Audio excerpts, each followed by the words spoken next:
Agora vamos falar um pouco sobre conspiração.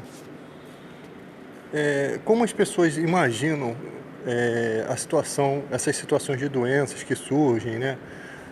Gripe do frango, gripe suína, coronavírus, como as pessoas imaginam? Vamos partir do princípio da seguinte situação. Se você tem espiões russos nesse momento, né? E mesmo que a gente não confie muito nas palavras do Trump, você deve ter espiões de vários países tentando roubar segredos de outros países. Isso, a era digital trouxe esse problema. Então, se a pessoa é um hacker, um cara conhecedor da situação, e alguma empresa chama ele, os espiões chamam ele para trabalhar nesse sentido, para ganhar um dinheirão, por que o cara não vai? O que o cara tem a perder? Aí o cara vai para descobrir segredos, né? Segredos aí da vacina, como está sendo fabricado, segredos de como é fabricado os armamentos, segredo dos políticos, podres dos políticos que eles podem usar para coagir, para que esses políticos, como nas mãos deles, e façam o que eles querem, né? E isso já aconteceu no Brasil, possivelmente. Então, se você tem pessoas nesse sentido, por que não existiriam pessoas interessadas em destruir economias? Por exemplo, você tem um país que é campeão de exportação de frango. Aí você vai lá e cria a gripe do frango. Tem país campeão de carne bovina, carne suína. Cria vaca louca, cria uma doença de laboratório para poder fazer com que aquele país não consiga continuar se mantendo no ranking dos melhores importadores. Ele saindo de jogada, quem entra? O bonitão que fez a vacina, que fez o vírus. Então a gente não pode duvidar de nada. A questão da China, por exemplo, a China é o país mais populoso do mundo, né?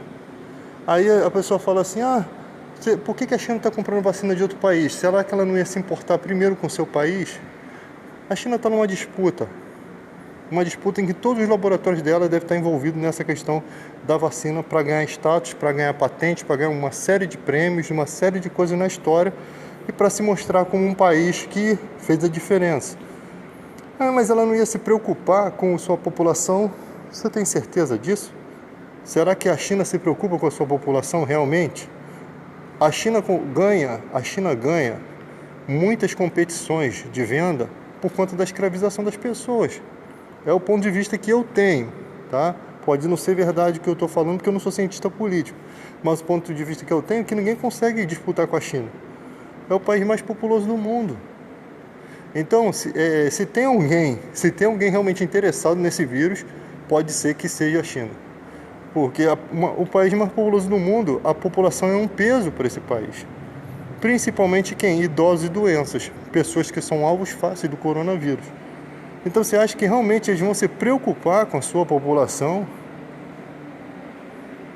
Você acha que realmente o país está preocupado? Tá? Então, é complicado.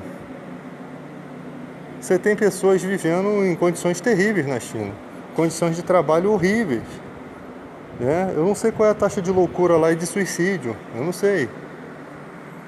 Eu só sei que Deus ele sabe fazer o equilíbrio das coisas. Por quê? Porque da mesma forma que eles escravizam as pessoas, eles têm que de alguma forma manter a saúde daquelas pessoas para que elas continuem sendo exploradas.